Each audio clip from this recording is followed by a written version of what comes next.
റോഡരികിൽ നിന്നവരെ കാറിടിച്ച് കൊലപ്പെടുത്താൻ ശ്രമം നടത്തിയ 3 പേർക്കെതിരെ വധശ്രമത്തിന് കേസെടുത്ത് കണ്ണനല്ലൂർ പോലീസ്.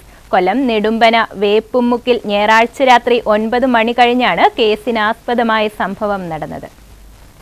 ഞായറാഴ്ച രാത്രി 9 മണി കഴിഞ്ഞാണ് നെടുമ്പന വേപ്പുമുക്കിൽ കടയിൽ സാധനം വാങ്ങിക്കാനെത്തിയ നെടുമ്പന സപ്ന മൻസിലിൽ അബ്ദുൾ സലാം, നെടുമ്പന വേപ്പിൻമുക്ക് ഷഹന മൻസിലിൽ ഷമീർ പാലമുക്ക്, ഷഹന മൻസിലിൽ ഷമീർ പാലമുക്ക് അമ്പനാട്ട് വിളവീട്ടിൽ അൻസാർ എന്നിവരെയാണ് കാറിടിച്ച് കൊലപ്പെടുത്താൻ ശ്രമിച്ചത്. മുൻവൈരാഗ്യമാണ് ഇതിന്റെ പിന്നിലെന്ന് അപകടത്തിൽ പരിക്കേറ്റ അബ്ദുൾ സലാം പറയുന്നു.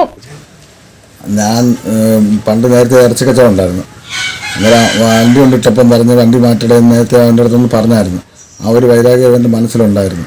അങ്ങനെ ഇത് അങ്ങനെ മനസ്സിലിട്ട് പെരുമാറിക്കൊണ്ടിരുന്നത്. അങ്ങനെ 2-3 ദിവസം കൊണ്ട് ഞാൻ അടുത്ത ഒരു കൂട്ടുകാരന് ഓർഡർ എടുത്ത് കൊടുത്തു. ആ ഓർഡറിൽ ഞാൻ എടുത്തു കൊടുക്കുന്നുണ്ട്. ഇന്നാൾ വഴക്ക് നടന്നു. ആ ഒരു വൈരാഗ്യം മനസ്സിൽ വെച്ചിരുന്നു. ഞാൻ ഒരു ദിവസം കഴിഞ്ഞ ഞായറാഴ്ച ജോലിയും കഴിഞ്ഞ് വന്ന് വെപ്പുമുക്ക് നിൽക്കുമ്പോൾ ആ മനഃപൂർവ്വമായിട്ട് കാർ വലസാരി കൊണ്ടുവന്ന് ഒതുക്കിയിട്ട് ഞാനാണെന്നറിഞ്ഞ് ശേഷം എന്നെ കൊണ്ടുവന്ന് കാർ ഇടിച്ചതാണ്. അത് ഈ പറഞ്ഞ 2 പേരും അതിലുള്ളതല്ല.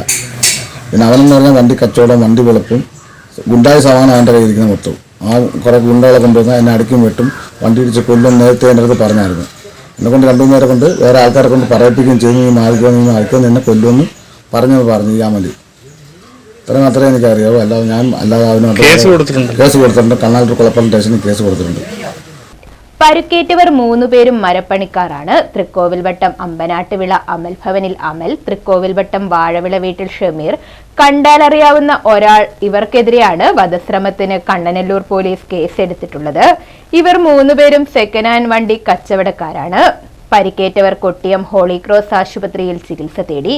ഒരാളുടെ കൈയൊടിഞ്ഞതിനാൽ കയ്യിൽ പ്ലേറ്റ് പിടിപ്പിക്കണമെന്നാണ് ഡോക്ടർമാർ പറയുന്നത്.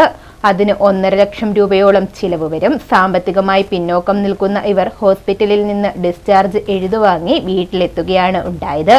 പ്രതികളെ ആരെയും ഇതുവരെ അറസ്റ്റ് ചെയ്തിട്ടില്ല. ഇടിച്ചു തെറിപ്പിച്ച ശേഷം കാറുമായി പ്രതികൾ അവിടെ നിന്നും രക്ഷപ്പെട്ടു. ന്യൂസ് ബ്യൂറോ, കൊല്ലം.